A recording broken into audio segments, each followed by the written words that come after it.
আল্লাহর নবী জুমার দিনে খুতবা দিচ্ছিলেন। আল্লাহর নবী জুমার দিনে খুতবা দেন। খুতবা দেওয়ার সময় রাসূল করিম সাল্লাল্লাহু আলাইহি সাল্লাম যখন খুতবা দেন, খুতবা দেওয়ার সময় একজন ঘোষণাকারী বলে দিয়ে গেল, শুনছো মদিনাবাসী, শাম থেকে একটা বণিক দল খাবারের কাফেলা নিয়ে মদিনার বাজারে আসছে। যার যার আপন জনের জন্য পণ্য সামগ্রী যা যা প্রয়োজন কিনে নিয়ে আসো। বুঝতে পারতেছেন মদিনায় কারো বাড়ি খাবার নাই।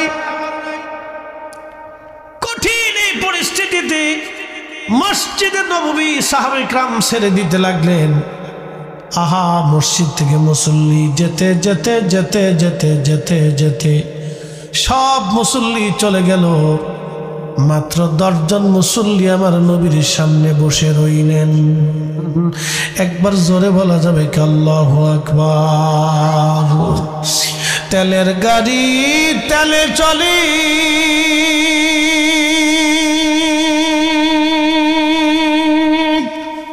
হাওয়ার গাড়ি হাওয়ায় উড়ে, বিনা তেলে চালাই গাড়ি নবী সুলাইমান। আমরা সেই মুসলমান।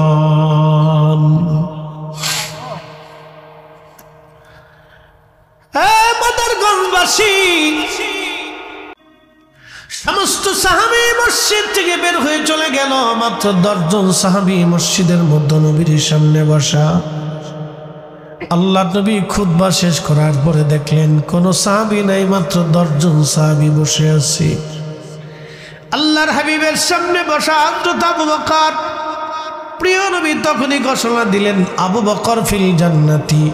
এরপরে ওমর বসা, ঘোষণা দিলেন ওমর ফিল জান্নাতি, ওসমান ফিল জান্নাতি, আলী ফিল জান্নাতি, তালহা ফিল জান্নাতি, জুবাইর ফিল জান্নাতি, আব্দুর রহমান ইবনে আউফ ফিল জান্নাতি, সাদ বিন আবি ওয়াক্কাস ফিল জান্নাতি, আবু উবাইদা ইবনে জাররাহ ফিল জান্নাতি, সাঈদ ইবনে জুবাইর ফিল জান্নাতি।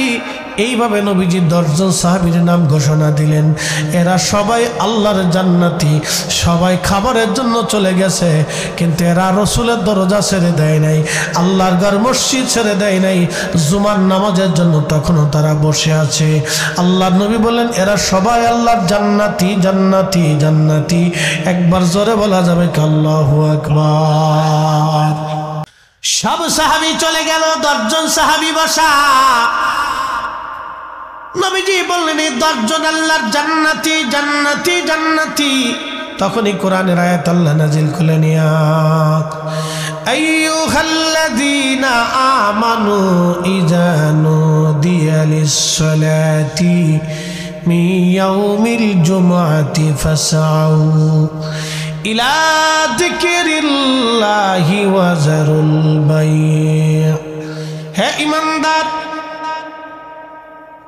হে ইমানদার, যখন জুমার নামাজের জন্য আহ্বান করা হয়, আজান পড়ে যায়, তখন বেচা বিক্রি, ব্যবসা বাণিজ্য, লেনদেন, ওঠা বসা, কৃষিকাজ, কামার, তোমার জীবনের সমস্ত কাজগুলি তুমি ছেড়ে দাও। হে ইমানদার, তুমি চলে আসো, আমি আল্লাহর স্মরণে নামাজ পড়ার জন্য খোদার ঘরের জন্য চলে আসো। দালিকুম খায়রুল লাকুম ইন কুনতুম তা'লামুন। তুমি যদি এটা অনুধাবন করো, এটা উত্তম কাজ, নেকের কাজ, ভালো কাজ, তাহলে তুমি চলে আসো, তুমি চলে আসো, আমি আল্লাহর হুকুম তামিল করার জন্য জুমার নামাজে চলে আসো। কিন্তু আজান পড়ার সাথে সাথে ব্যবসা বাণিজ্য, লেনদেন, দোকানদারি, উঠা বসা, চাকরি বাকরি, যার যা আছে সব ছেড়ে দিতে হবে, ফেলে দিতে হবে। মুসলমান, খুব ভালো করে কথাগুলি শুনে যাবে না। এই জুমার দিনের এত মর্যাদা, এত দাম। আল্লাহর নবী বলে দেখলেন উম্মত তোমরা শুনে নাও, আমার উম্মত যখন জুমার নামাজের জন্য আজান পড়ার পরে আমার উম্মত জুমার জন্য প্রস্তুতি নিয়ে জুমার নামাজ আদায় করার জন্য মসজিদের দিকে রওনা হয়ে যায়, আদবের সাথে মসজিদে ঢুকে খুব একিন এবং এখলাসের সাথে ইমাম সাহেবের পাশাপাশি বসে, ইমাম সাহেবের কাছাকাছি বসে খুতবা শুনে, আলোচনা শোনার পরে আমার উম্মত ধীর স্থিরতার সাথে নামাজ পড়ে আবার হেঁটে হেঁটে বাড়ি চলে আসে। আমার উম্মতের প্রত্যেক কদমে কদমে কদমে কদমে 1 বছরের ইবাদত এবং 1 বছরের নফল রোজা রাখার নেকি আমার উম্মতের আমল নামায় আমার আল্লাহ লিখে দেয়। একবার জোরে বলা যাবে কি মারহাবা। কয় বছর? প্রত্যেক কদমে কয় বছর? জোরে বলেন, প্রত্যেক কদমে কয় বছর? প্রত্যেক কদমে কদমে 1 বছর। এমনও মুসল্লি আছে বাড়ি থেকে মসজিদে হেঁটে যাইতে আসতে 500 কদম, 500 কদম যদি হয় 500 বছর, 400 কদম হলে 400 বছর, 1000 কদম হলে 1000 বছর। শুধু এই উম্মতের জন্য আল্লাহ জুমা দিলেন। পৃথিবীর কোন উম্মতকে আল্লাহ জুমা দেন না, শুধু আমাদেরকে আল্লাহ জুমা দিয়েছেন। হয়ে গেল না? জোরে বলেন। এই জুমাকে কেন্দ্র করে আমার নবীর 10 জন সাহাবী আশারে মুবাশশারা হয়ে গেল, পৃথিবী থেকে জান্নাতের সার্টিফিকেট নিয়ে গেলেন, যা অন্য কোন নবীর উম্মতের ভাগ্যে জোটে নাই। রব্বুল আলামিন তুমি আমাকে 3টা জিনিস দিবা। আল্লাহ ডাক দিলেন, এ শয়তান তুমি কি চাও? বলে 1 নম্বর কিয়ামত পর্যন্ত হায়াত দিবা। আল্লাহ বললেন তা দিলাম। 2 নম্বর তামাম পৃথিবীর তাসাররুফ করবে 1 সেকেন্ডে ক্ষমতা দিলাম দেবা। আল্লাহ বললেন তাও দিলাম। আর কি চাস? বলে রব্বুল আলামিন তোমার বান্দাদের শিরার ভিতর দিয়ে ঢুকে কালবের মধ্যে বসে বসে ধোঁকা দেওয়ার শক্তি দাও। আল্লাহ বলেন তাও দিলাম। কি করবি? বলে ও আল্লাহ তোর ইজ্জত জালালের কসম করি, তোমার বান্দারে ধোঁকা দিয়ে দিয়ে আমি তোমার বান্দারে গুনাহ করায় করায় জাহান্নামী বানাবো। আল্লাহ ডাকতে বলবে, বান্দা শয়তান তুই আমার বান্দারে গুনাহ করাবি আর আমার বান্দা ক্ষমা চাইতে দেরি হবে, আমি রব্বুল আলামিন ক্ষমা করতে দেরি করব না। একবার জোরে বলা যাবে কি মারহাবা। কখনো তোমাকে যদি ভুলি, হেদায়েতের আলো জেলে নিয় কাছে তুলি, ঠাই দিও প্রিয়তম, ওগো ঠাই দিও প্রিয়তম, ওগো মহিয়ান তুমি রহমান, তুমি মেহেরবান।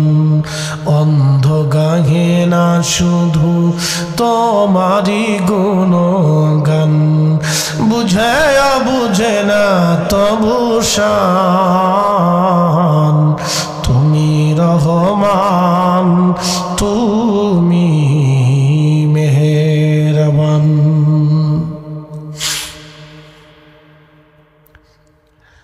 হে ফুলকুসাবাসী মনোযোগ দিবেন। এই যে পাশেই কবর, কত মানুষ কবরে চলে গেল আর কোনদিন ফিরে আসে নাই। রব্বুল আলামিন বলেন আল্লাযী খালাকাল মাউত, আমি তোমাদের জন্য মরণ সৃষ্টি করলাম। কুল ইন্নাল মাউতাল্লাযী তাফিরুনা মিনহু ফাইন্নাহু মুলাকীকুম। আল্লাহ ডাকতে বলতেছে, হাবিব উম্মতকে বলুন মৃত্যু থেকে তারা পালায়, মরণ থেকে তারা পালায়। বন্ধু তাদেরকে বলে দেন ফাইন্নাহু মুলাকীকুম, এই মরণ তার সাথে মুলাকাত করবে। একদিন মাটি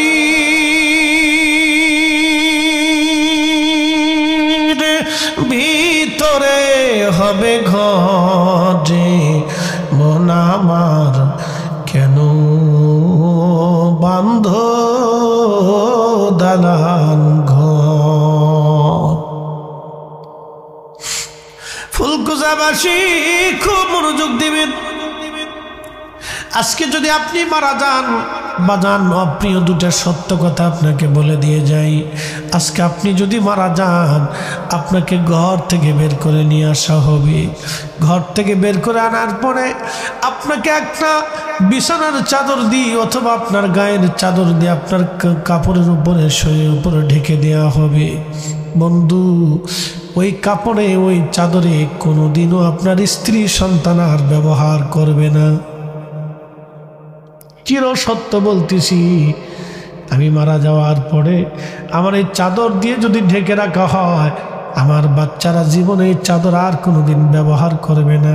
বলবে আব্বার লাশের উপরে কাপড়টা ছিল, ওরা ভয় পাবে, ডরাবে। বাবারে লাশের উপরে যে কাপড় ছিল, এই কাপড়টা আমরা কেমনে গায়ে দিই ভয় করে।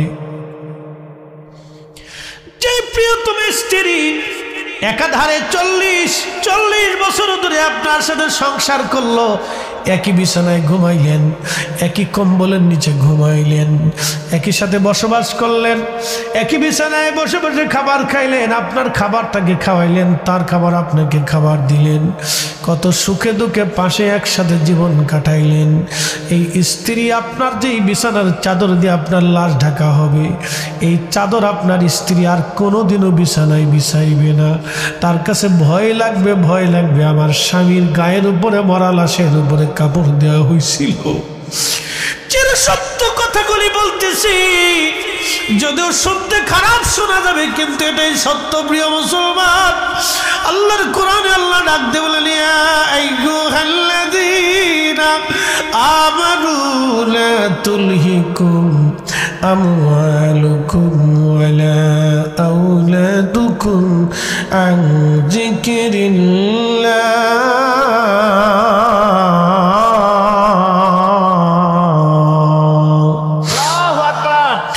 জিন্দগি তোর যাইরে ফাঁকি দিয়া রে সোনার আদম, জিন্দগি তোর যাই ফাঁকি দিয়া। ও আদম রে,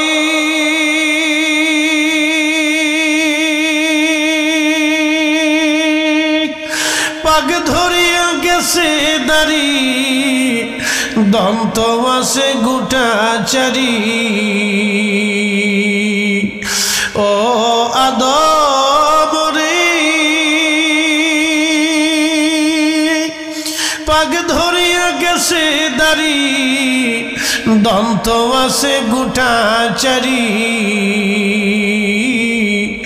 সমন জারি গিয়াছে করিয়া রে সোনার আদম, জিন্দগি তোর যাই ফাঁকি দিয়া। বন্ধু, মৃত্যু গ্রহণ করার সাথে সাথে ঘর থেকে বের করে আপনাকে উঠানের সামনে নিয়ে আসা হবে। কত বড় আলিশান প্রাসাদ ঘরের মধ্যে আপনাকে রাখা হবে না, দ্রুত গতিতে ঘরের সামনে নিয়ে আসা হবে। কয়েকদিন আগে, 6 মাস 1 বছর আগে খবরে দেখলাম 24 ঘন্টা বাবার লাশ ঘরের সামনে সন্তানরা রেখে দিয়েছে। বাবা মরার পরে জমি জমা ভাগ বাটোয়ারা নিয়ে ভাইদের মধ্যে গন্ডগোল লেগে গেল। বাজার এরকম অবাদত্ত সন্তান যদি দুনিয়াতে থাকে, ওই বাবার চাইতে দুঃখময় বাবা পৃথিবীতে আর কেউ হয় না। ওই মায়ের মতো দুঃখী মা পৃথিবীতে আর কেউ হয় না। বাজার বাস্তবতা থেকে বলতেছি, ফুলকুচাবাসী ও বন্ধু, আহা বাস্তবতা থেকে বলতেছি, শুনে যান। আজ আপনার ইন্তেকালের পরে ঘর থেকে আপনাকে বের করে নিয়ে আসা হবে, উঠানের সামনে রেখে দেওয়া হবে। আপনার দামি খাট পালঙ্ক বাড়ি গাড়ি সব ওই দিন বৃথা হয়ে যাবে। সমাজের লোকজন এসে বলবে, দ্রুত গতিতে কবরে নামাও, কারণ 24 ঘন্টা পরে লাশ থেকে গন্ধ বের হতে থাকে। 24 ঘন্টা একটা লাশ কিন্তু পচে যায় না, পচে যায় না, বরং ওই লাশের পায়খানা রাস্তা দিয়ে একটা পোকা বের হয়ে আসে। ওই পোকাটা তাম শরীরের মধ্যে ছড়াইয়া গন্ধ ছড়াইতে থাকে। আপনার কলিজার টুকরা সন্তান আপনাকে ঘর থেকে বের করে দিবে, আপনার স্ত্রী আপনার কাছেও আসতে চাবে না, শরীর থেকে গন্ধ বের হয়। গন্ধের কারণে কেউ আসবে না, কেউ আপন হতে চাবে না। সেই দিন প্রিয় উপস্থিতি, হাজিরিন, মনোযোগ দিয়ে কথাগুলি শুনে যাবেন। গন্ধ ছড়িয়ে গেল, দ্রুত গতিতে কবরে নামানো হবে আপনাকে। সেই দিন আল্লাহ নবী ডাকতে বলে, আয়েশা রে, তুমি কি জানো মানুষের জীবনের কঠিন সময় কখন? বলে আল্লাহ ওয়া রাসূলুহু আলাম। আল্লাহ জানে, নবী জানে। আম্মা জান আয়েশাকে নবী বলেন, আয়েশা রে, একজন মানুষের জন্য কঠিন সময়টা যখন কবরের দিকে নিয়ে যাওয়া হয়, তখন এই রুহটা কাঁদে আর বলে, সন্তান রে, এত তাড়াতাড়ি মায়া ভুলে গেলি, আজ আমার এত তাড়াতাড়ি কবরে নামাচ্ছ। কবরটা আর আমার কবর নাই, এটা জাহান্নামের টুকরা হয়ে গেছে। কলিজার টুকরা সন্তান, আর একটু পরে কবরে নামা। নবীজি বললেন, পাখিরা কথা শুনে, পশুরা ডাক শুনে, কিন্তু মানুষ এবং জিন এই দুইটা প্রাণীকে আল্লাহ কথাগুলি শুনতে দেয় না। ওই রুহু কান্না করতে থাকে। আহা, নবীজি বলেন, আয়েশা রে, যখন কবরের কাছে নিয়ে যায়, দুইজন কবরের মধ্যে নেমে যায়, আর মানুষগুলি উপরে কবরের চারপাশে দাঁড়ায়।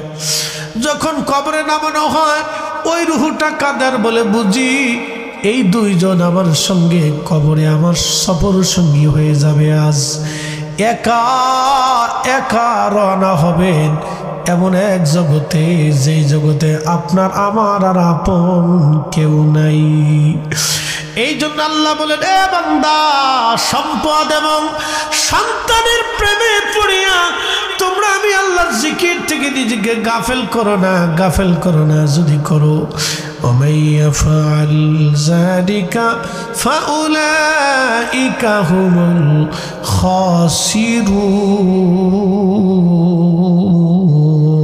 الخاسرون। बादशाह क्या फकीर हो, सबको एक ही ठिकाना। बादशाह क्या फकीर हो, सबको एक ही ठिकाना।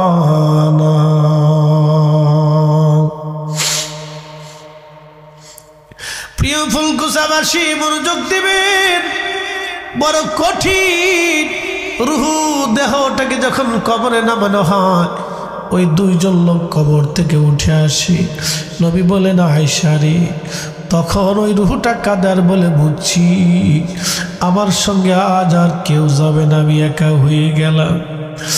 ওই রুহুটা কাঁদতে থাকে, কাঁদতে থাকে। সেই দিন নবীজি বললেন, কবরস্থ করে মাটির ভিতরে দাফন করে সব মানুষ চলে আসবে, কিন্তু আয়েশা রে, আমার উম্মতকে বইল, ও আমার সাহাবীরা, আমার উম্মতরা, তোমার ভাইকে কবরে রেখে তাড়াহুড়া করে কবর থেকে চলে এসো না, কবরের পাশে কিছু সময় দাঁড়াও।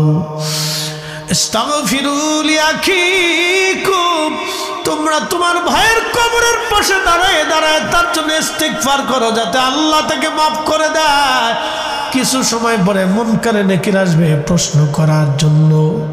মুনকারে নেকিরের প্রশ্নের জবাব যাতে সহজ হয়ে যায়, সেই জন্য তোমরা তোমার ভাইয়ের কবরের পাশে দাঁড়াও, কবরের পাশে দাঁড়াও, কবরের পাশে দাঁড়াও। এই জন্য কবর দেওয়ার পরে তাড়াহুড়া করে চলে আসবেন না, কিছু সময় কবরের পাশে দাঁড়াবেন, দোয়া করবেন, কোরআন থেকে তেলাওয়াত করবেন, কিছু সময় কবরের পাশে দাঁড়ায়া তার জন্য দোয়া করবেন। রাসূলের একজন সাহাবী, তার নাম আব্দুল্লাহ জিল বাজাদাইন রাদিয়াল্লাহু আনহু, তিনি রাসূল করিমের এমন প্রেমিক সাহাবী ছিলেন, ধনাঢ্য বংশের সন্তান ছিলেন। দুনিয়াদারি সব ছেড়ে দিয়ে তিনি আল্লাহর নবীর কদমে এসে কালেমা পড়ে মুসলমান হয়ে গেলেন। কালেমা পড়ে যখন মুসলমান হলেন আব্দুল্লাহ জিল বাজাদাইন, মুসলিম হয়ে যাওয়ার পরে তার চাচা এসে বলল, আব্দুল্লাহ তুমি মুসলমান হয়ে গেছো, অতএব আমরা ইয়াহুদি, তুমি মুসলমান, আমাদের গোত্রে তোমার কোনো জায়গা হবে না, তুমি চলে যাও নবী মুহাম্মাদের কাছে। কিন্তু আমি চাচা তোমাকে সমস্ত সম্পদ থেকে বঞ্চিত করলাম, একটা করেও সম্পদ তুমি কখনো পাবে না। আব্দুল্লাহ জিল বাজাদাইন ডাক দেখো, চাচা দুনিয়ার সব কিছু দিয়ে দিতে পারি, কিন্তু আমি যেই কালেমা গ্রহণ করেছি চাচা গো, এই কালেমা আমি কোনোদিন দেব না। চাচা ডাক দিয়ে বলেন, আব্দুল্লাহ তাহলে তোমার পরনের জুব্বাখানা আমাদের টাকার কেনা, ওই জুব্বা দিয়ে দাও। আব্দুল্লাহ জিল বাজাদাইন ওই জুব্বাখানা খুলে দিলেন। জুব্বা খুলে দেওয়ার পরে চাচা ডাক দে বলে, আব্দুল্লাহ জুব্বা তো দিলা, কিন্তু তোমার পরনের লুঙ্গিটা আমাদের টাকা নিতে গেথে রেখেছি প্রেমের মালা। ইয়া রাসূলুল্লাহ ইয়া হাবিবাল্লাহ, ইয়া রাসূলুল্লাহ ইয়া হাবিবাল্লাহ, ইয়া রাসূলুল্লাহ।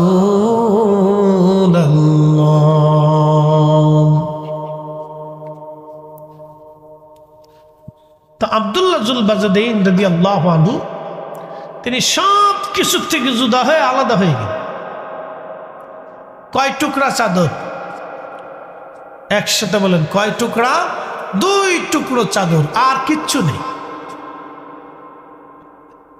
এই জন্য ওনারা সাহাবী। আল্লাহ কোরআনে তাদের মর্যাদা সম্পর্কে বলেছেন, রাদিয়াল্লাহু আনহুম ওয়া রাদু আন। তারা, আল্লাহ বলেন আমি তাদের উপরে খুশি, তারাও আমি আল্লাহর উপরে খুশি। যালিকা লিমান খাশিয়া রাব্বাহ, কেন? তারা আমি আল্লাহকে ভয় করত। পৃথিবীর একজন রসুলের আদনা সাহাবীর জুতা যদি এক পাল্লায় দেন আর আমাদের সবাইকে যদি আর এক পাল্লায় দেন, রসুলের একজন আদনা সাহাবীর জুতা আর ওজনের সমান হবে না। কথা কর না কেন, জোরে বলে। দুনিয়াতে কিছু মানুষ সম্মানিত থাকবে, হাসরের ময়দানে তারা অসম্মানিত হবে। দুনিয়াতে অসম্মানিত ব্যক্তিগুলি হাসরের ময়দানে আল্লাহর কাছে সম্মানিত হবে একটা কারণে, ইন্না আকরামাকুম ইনদাল্লাহি আতকাকুম, যার অন্তরে আল্লাহর ভয় বেশি, আল্লাহর দরবারে তার দাম বেশি। কি কথা কর না কেন, ঠিক কিনা? যার অন্তরে কার ভয় বেশি? আল্লাহর ভয়। জোরে বলেন, কার ভয়? আল্লাহর ভয় বেশি, তার দাম আল্লাহর দরবারে তত বেশি। একসাথে বলা যাবে না আল্লাহু আকবার? এ বক্তার চাইতে শ্রোতার দাম আল্লাহর কাছে কিয়ামতের ময়দানে বেশি হয়ে যাবে। কি কথা কর না কেন? ইমামের চাইতে মুসল্লির দাম কিয়ামতের ময়দানে আল্লাহর কাছে বেশি হয়ে যাবে, কারণ আল্লাহর ভয় অন্তরে থাকার কারণে। কথা কন ঠিক কিনা? আল্লাহর ভয় অন্তরে থাকার কারণে দাম বেশি হয়ে যায়। তো রাসূল করিম তাবুকের যুদ্ধের ময়দানের জন্য খেদমত জোগাড় করতেছেন, দান জোগাড় করতেছেন। তো যুদ্ধ হবে, সাহাবে কেরাম কে কি দিবেন? চলেন, যুদ্ধের জন্য তো অনেক খরচ। তো সব সাহাবী কিছু না কিছু দিলেন, আল্লাহর পথে ব্যয় করলেন। আবু বকর দিলেন, ওমর দিলেন, উসমান দিলেন, আলী, তালহা, জুবাইর, আব্দুর রহমান, সব সাহাবী কম বেশি করে দিলেন। আবু বকরের কিছু একটা ছোট্ট টুপলা নিয়ে আসলেন। তো নবীজি বললেন, আবু বকর কি আনছো? বলে, হুজুর ঘরে যা আছে সব নিয়েছি। বলে, ঘরে কি রাখছো? বলে, আল্লাহ এবং তার রসুল রাখছি। একসাথে বলবেন আল্লাহু আকবার। আল্লাহ রাখছি, নবী রাখছি। আমি জানি ঠান্ডায় কষ্ট হচ্ছে, বাতাস ছাড়ছে, ঘিরে দিলে সবচেয়ে বেটার। লম্বা কথা বাড়াবো না, কথা শেষ। মেহমানরা আসছেন, কথা বলবেন, আমাদেরও কিছু কাজ আছে, দোয়া হবে, খুব মনোযোগ দেন। আবু বকর সিদ্দিক রাদিয়াল্লাহু আনহু বলে, হুজুর ঘরে যা ছিল সব নিয়েছি। নবী বললেন, সবার চাইতে আজকে আবু বকর শ্রেষ্ঠ। একসাথে বলবেন আল্লাহু আকবার। কারণ কি? ওনার ঘরের মধ্যে যা ছিল উনি সব কিছু উজাড় করে দিয়ে নিয়ে চলে আসছে, কিচ্ছু নেই। আব্দুল্লাহ জিল বাজাদাইন রাদিয়াল্লাহু আনহু তিনি দাঁড়ায় দাঁড়ায় কাঁদে। নবী জিজ্ঞেস করলেন, কাঁদো কেন? বলি, ইয়া রাসূলুল্লাহ, তাবুকের যুদ্ধের ময়দানে কত সাহাবী যাবে, আমার যাইতে মন চাইতেছে, কিন্তু আমার তো কি দেওয়ার মতো কিছু নেই। তবে হুজুর আমার দেওয়ার জন্য একটা জিনিস আছে। বলে কি আছে? আমার জীবন আছে, এই জীবনটা আমি আল্লাহর পথে কুরবানি করে দিলাম। একসাথে বলবেন আল্লাহু আকবার। নবী গো, আপনি দোয়া করে দেন যাতে আমার এই জীবনটা তাবুকের যুদ্ধের ময়দানে শহীদ হয়ে যায় আর আমি আল্লাহর পথে শহীদ হইতে পারি, সেজন্য আপনি দোয়া করে দেন আমার জীবনটা আল্লাহর পথে কুরবানি করে দিই। তারা সাহাবী। একসাথে বলেন তারা কি? না, জোরে বলেন, জোরে বলেন, তারা কি? সাহাবী। বন্ধু, তারা সাহাবী। আল্লাহর নবী তাবুকের যুদ্ধের ময়দানে চলে গেলেন। যুদ্ধের ময়দানে চলে যাওয়ার পরে সাহাবায়ে কেরাম যুদ্ধের ময়দানে গেলেন। কাফেররা 30,000 সাহাবীর কথা শুনে পালায় চলে গেল, আর যুদ্ধে তারা আসে নাই। আল্লাহর নবী তাবুকে 1 মাস পর্যন্ত অবস্থান করলেন, ফিরে চলে আসবেন। এমন সময় সাহাবীরা সংবাদ দিলে, ইয়া রাসূলুল্লাহ, আব্দুল্লাহ অসুস্থ হয়ে গেছে। নবী বললেন তার সেবা করে আল্লাহ কবুল করেছে, সে শহীদ হয়ে যাবে। আব্দুল্লাহ ইন্তেকাল করলো। আল্লাহর নবী বললেন তার দাফন কাফনের ব্যবস্থা করো। সাহাবীরা, আল্লাহর নবী সাহাবায়ে কেরামকে দাফন কাফনের ব্যবস্থা করলেন। কবর খনন করা হলো। নবীজি কবরের পাশে দাঁড়ায় বলেন, এ সাহাবীরা, তোমরা কি আমার আব্দুল্লাহকে কবরে রাখো না? আমি নবী নিজে হাতে আমার আব্দুল্লাহকে কবরে নামাবো। না না, হয় না। আরো জোরে বলেন আল্লাহু আকবার। আমার নবী নিজে হাতে আব্দুল্লাহকে কবরে নামাচ্ছিলেন। এমন সময় আব্দুল্লাহ ইবনে মাসউদ ডাক দেখে, ইয়া রাব্বি, এই আব্দুল্লাহর জায়গায় যদি আমি আব্দুল্লাহ হইতাম, আমার জীবন কত বুলন্দ হইতো। আমার রাসূল আমাকে নিজে হাতে কবরে রাখতেন, আমার রাসূল আমাকে নিজে হাতে কবরে রাখতেন। এর চাইতে বুলন্দ নসিব আর কিছুই নাই। উম্মত রাসূলের হাতে উম্মতের দাফন কাফন হয়, এর চাইতে বড় বুলন্দ নসিব আর কিছুই নাই। জোরে বলেন না মারহাবা। তো দাফন হয়ে গেল। দাফন শেষে আল্লাহর নবী কবরের পাশে দাঁড়ায় গেলেন। দাঁড়ায় নবীজি হাত বাড়াই দিলেন, সাহাবায়ে কেরাম হাত বাড়াইলেন। কবরের পাশে দাঁড়ায় নবীজি হাত তুলে বলে, ইয়া রাব্বি, আমি রাসূল আমার আব্দুল্লাহর উপরে রাজি। তুমি আল্লাহ আমার আব্দুল্লাহর উপরে রাজি হয়ে যাও। একসাথে জোরে বলেন না মারহাবা। এ সবজ গম্বদ ওয়ালে मंजूर दुआ करना, जब वक्त न जा आए आका दीदार अता करना, दीदार अता करना। मैं कब्र अंधेरी में घबराऊंगा जब तन्हा में, कब्र अंधेरी में घबराऊंगा जब तन्हा, इमदाद मेरी करने आजाना रसूल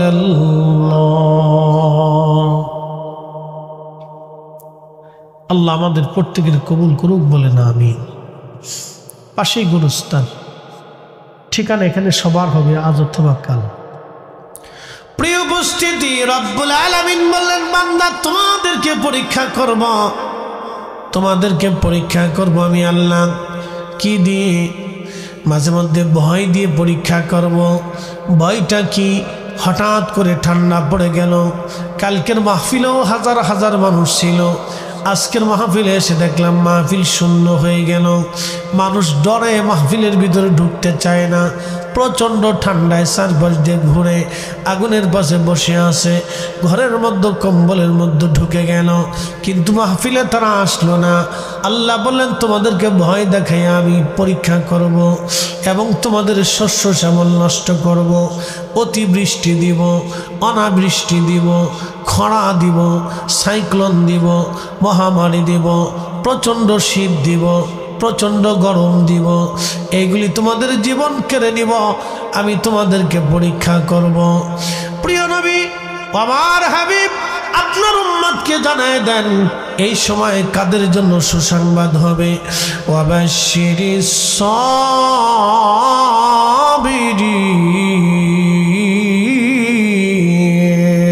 সাবিরিন, এই কঠিন সময় যারা ধৈর্য ধারণ করবে, হাবিব আমার বলে দেন তারাই সফল কাম হবে, তাদের জন্য সুসংবাদ হবে। তাহলে বোঝা গেল আজকে যারা বসে গেলেন তারা সবাই পাস। সেটা বলেন আল্লাহু আকবার। আমার ফর্মুলা না আল্লাহর ফর্মুলা? আমি কি ফর্মুলা দিছি না আল্লাহ দিছে? ওয়াবাশশিরিস সাবিরিন, সবরকারীদের জন্য সুসংবাদ। ঠান্ডার মধ্যে বসে যারা সবর করতেছেন তাদের জন্য একটা সুসংবাদ আছে। বলে কি? এই সুসংবাদের নাম হচ্ছে ক্ষমা। ইন্নাল্লাহা ইয়াগফিরুয যুনুবা জামিআ, তোমাদের জীবনের সব গুনাহকে আমি রব্বুল আলামিন মিটিয়ে দেব, মাফ করে দেব। একসাথে বলবেন আল্লাহু আকবার। আমাদের গুনাহ আছে না? আছে না? শ্রোতা বক্তা সবাই কি গুনাহ মুক্ত? শ্রোতা বক্তা সবাই গুনার সাথে যুক্ত। আমরা সবাই এখানে গুনাহগার, সবাই এখানে কি গুনাহগার। ছোট বড় গুনাহ আমাদের হয়ে যায়, হাসতে হাসতে হয়, নফসের খায়েশে পড়ে হয়, বন্ধুর মেলে পড়ে হয়, কথাবার্তা হয়, সম্পদের মোহে পড়ে হয়, দুনিয়ার মোহে পড়ে হয়, স্ত্রীর প্রেমে পড়ে হয়, বন্ধু বান্ধবের মহাব্বতে পড়ে হয়ে যায়, অনেক গুনাহ হয়ে যায়, হাসতে হাসতে গুনাহ হয়ে যায়। নাতি নাতকুরের মহাব্বতে পড়ে হয়ে যায় গুনাহ। আমরা সবসময় করতেই থাকি, আমাদের গোলা চলমান থাকে, একটার পর একটা গুনাহ করতে থাকি। তা আমরা যদিও গুনাহগার, কিন্তু রব বলে দিয়েছেন, যাও তোমরা আসছো পরীক্ষায় পাস, আমি রব তোমাদের গুনাহগুলিকে মাফ করে দিলাম। ফয়সালা আমাদের না আল্লাহ। উনি অনেক বড় মেহেরবান, দয়াশীল। আসবেন, ক্ষমা হবে, বসবেন, মাফ হবে। আল্লাহ রাব্বুল আলামিন পরীক্ষা করতেছেন কে আসবে কে আসবে না, কে বসবে কে বসবে না। পরীক্ষায় যে আসবে সে পাস। এই মসজিদে গেছেন, নামাজে দাঁড়িয়েছেন, নামাজ হলো কি হলো না সেটা পরের বিষয়, কিন্তু আপনি আল্লাহর হুকুম বাস্তবায়নের জন্য উপস্থিত হয়েছেন, আপনি পাস। হাইয়া আলাস সালাহ,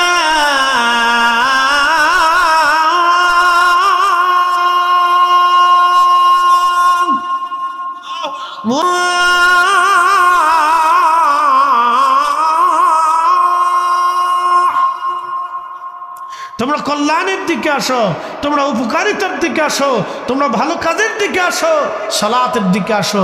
মুয়াজ্জিন যখন ডাক দিয়েছে আপনি তখনই ঘুরঘুর করে দোকান বন্ধ করে দিয়েছেন, ব্যবসা বন্ধ করে দিয়েছেন, আইসেন, এটাই পাস।